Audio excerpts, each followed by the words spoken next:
অবশেষে বাংলাদেশের football team হয়তো তাদের পুরনো সেই বদভ্যাস থেকে ফিরে আসতেছে। গতকাল রাত্রে সান মারিনো দেশের সাথে বাংলাদেশের একটি খেলা ছিল, যেই খেলায় বাংলাদেশ জয়লাভ করেছে। বাংলাদেশ প্রথম যে বিরতির টাইমের আগে তারা কিন্তু একটি গোল দিয়েছে এবং তারাও একটি দিয়েছে।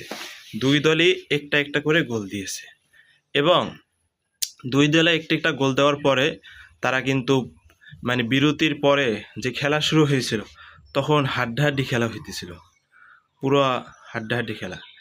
এই সময় কেউই গোল দিতে পারতেছিল না, প্রথম কেউই গোল দিতে পারতেছিল না। তারপরে বাংলাদেশ একটা গোল দিল, যেই গোলে কিন্তু বাংলাদেশ যে তাদের বিপক্ষ যে দল ছিল তাদের দল থেকে কিন্তু তারা একটা গোল এগিয়ে গেছে বাংলাদেশের জয়ের কাছাকাছি। শেষ দিক দিয়ে একদম শেষ টাইমে বাংলাদেশ মোটামুটি সান মারিনোকে একটি গোল দিছে।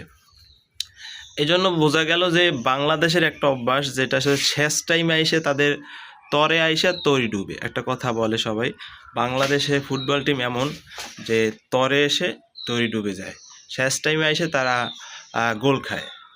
তো এরা এই যে বদ অভ্যাস থেকে তারা বাংলাদেশ এবছর বা এই যে সান মারিনোর সাথে তারা ইউরোপ কান্ট্রির সাথে তারা জয়লাভ করেছে।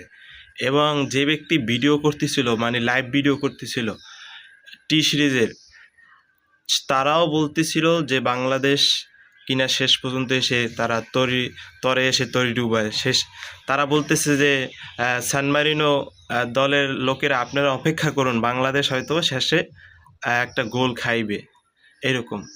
তো তারাও বাংলাদেশ নিয়ে তারা বাংলাদেশের হয়ে বাংলাদেশের ভিডিও করে, তারাও বাংলাদেশ টিম নিয়ে এরকম বাজে মন্তব্য করে। তো বাংলাদেশ ফুটবল টিমের জন্য শুভকামনা রইল, তারা যেন আরও সামনে এগিয়ে যেতে পারে এবং বাংলাদেশের মানুষকে সুন্দর সুন্দর খেলা উপহার দিতে পারে, এটাই কামনা। এবং সামনে যেন বাংলাদেশ বিশ্বকাপ নিয়ে আসতে পারে, সেই পর্যন্ত যেন পৌঁছতে পারে, এটাই আমরা চাই।